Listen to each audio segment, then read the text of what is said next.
ধরো তোমার প্রচন্ড মন খারাপে চুপচাপ ঘরের আলো নিভিয়ে কানে হেডফোন লাগিয়ে তুমি স্যাড সং শুনছো, হোয়াটসঅ্যাপে স্যাড টাইপের স্ট্যাটাস দিচ্ছ।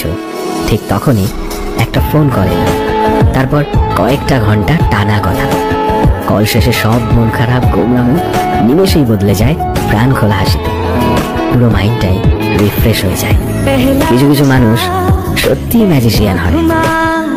রবি ঠাকুর বলেছেন, মানুষ মানুষকে না দেখেও জীবনে চাইতে বেশি ভালোবাসতে পারে। কেন জানো?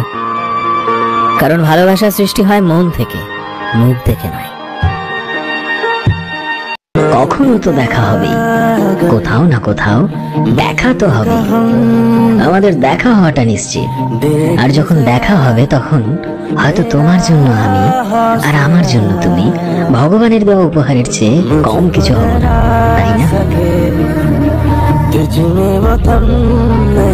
ভালোবেসে যে আগলে রাখে সেই তো প্রিয় মানুষ।